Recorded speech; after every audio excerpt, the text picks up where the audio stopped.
அன்பான இறைமக்களே, உங்கள் அனைவரையும் நம் ஆண்டவராகிய இயேசு கிறிஸ்துவின் நாமத்தினால் வாழ்த்துகிறேன். இன்றைய இறை வார்த்தையில் ஆண்டவர் கூறுகிறார், அவர் அப்ரஹாமின் வழிமரபினருக்கே துணை நிற்கிறார். நாம் தான் அப்ரஹாமின் வழிமரபினர். மேலும் நம்முடைய தேவன் இரக்கமும் நம்பிக்கையும் உள்ள தலைமை குருவாய் இருக்கிறார். அவர் இரக்கமுள்ளவர் என்று பல்வேறு இடங்களில் இறைவார்த்தை கூறுகிறது. அப்பேற்பட்ட இரக்கமுள்ள தேவனிடம் நம்மையும் நம்முடைய குடும்பத்தையும் ஒப்பு கொடுத்து ஜெபிப்போம். மேலும் மாலை வேளையிலே அநேக நோயாளிகளையும் பேய் பிடித்தவர்களையும் அவரிடம் கொண்டு வந்தார்கள். அப்பொழுது அவர் அவர்கள் மீது இரக்கம் கொண்டு அவர்களை குணப்படுத்தினார். இவ்வாறு நம்முடைய தேவன் இரக்கத்தின் தேவனாக இருக்கிறார். அப்பேற்பட்ட இரக்கத்தின் தேவனிடம் நம்மையும் நம்முடைய குடும்பத்தையும் ஒப்பு கொடுத்து இப்பொழுது ஜெபிப்போம். அன்பின் ஆண்டவரே, இரக்கத்தின் தேவனே, உம்மை போற்றுகிறோம், உம்மை புகழ்கிறோம், உம்மை ஆராதிக்கிறோம், உமக்கு நன்றி கூறுகிறோம் அப்பா. இதோ இந்த அதிகாலை வேளையிலே உம்மை நோக்கி கூப்பிடுகிறோம் அப்பா. உம்முடைய இரக்கத்திற்காக உம்மை நோக்கி கெஞ்சி மன்றாடுகிறோம் தேவனே. எங்கள் மீது இரக்கமாயிரும் அப்பா. எங்களுடைய குடும்பத்தின் மீது இரக்கமாயிரும் தேவனே. எங்களுடைய உற்றார் உறவினர்கள் நண்பர்கள் மீது இரக்கமாயிரும் அப்பா.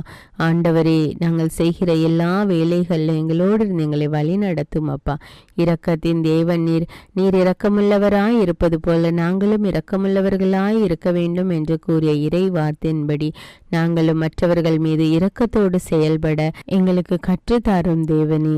ஆண்டவரே, இரக்கமும் பேரன்பும் கொண்ட உம்முடைய சமூகத்திலே எங்களுடைய குடும்பத்தில் ஒவ்வொருவருக்காக ஜெபிக்கிறேன் அப்பா. ஒவ்வொருவரை ஆசீர்வதியும் ராஜா, வழி நடத்தும். இயேசுவின் நாமத்தில் ஜெபிக்கிறேன், ஆமேன். முதல் வாசகம் எபிரேயருக்கு எழுதப்பட்ட திருமுகத்திலிருந்து வாசகம். அதிகாரம் 2, இறைவார்த்தைகள் 14 முதல் 18. ஊனும் இரத்தமும் கொண்ட பிள்ளைகளைப் போல் கிறிஸ்துவும் அதே இயல்பில் பங்கு கொண்டார். இவ்வாறு சாவின் மேல் ஆற்றல் கொண்டிருந்த அழகையை சாவின் வழியாகவே அழித்து விட்டார். வாழ்நாள் முழுவதும் சாவு பற்றிய அச்சத்தினால் அடிமைப்பட்டிருந்தவர்களை விடுவித்தார். ஏனெனில் அவர் வானதூதருக்கு துணை நிற்கவில்லை, மாறாக அப்ரஹாமின் வழிமரபினருக்கே துணை நின்றார் என்பது கண்கூடு. ஆதலின் கடவுள் பணியில் அவர் இரக்கமும் நம்பிக்கையும் உள்ள தலைமை குருவாயிருந்து மக்களுடைய பாவங்களுக்கு கழுவாயாகுமாறு எல்லாவற்றிலும் தம் சகோதர சகோதரிகளைப் போல் ஆக வேண்டியதாயிற்று. இவ்வாறு தாமே சோதனைக்கு உள்ளாகி துன்பப்பட்டதனால் சோதிக்கப்படுவோருக்கு உதவி செய்ய அவர் வல்லவர். இது ஆண்டவரின் அருள்வாக்கு. இறைவனுக்கு நன்றி. நற்செய்தி வாசகம். புனித மார்க் எழுதிய தூய நற்செய்தியிலிருந்து வாசகம். அதிகாரம் 1, இறை வார்த்தைகள் 29 முதல் 39. இயேசுவும் சீடர்களும் தொழுகை கூடத்தை விட்டு வெளியே வந்து யாக்கோபு, யோவானுடன் சீமோன், அந்திரேயா ஆகியோரின் வீட்டிற்குள் சென்றார்கள்.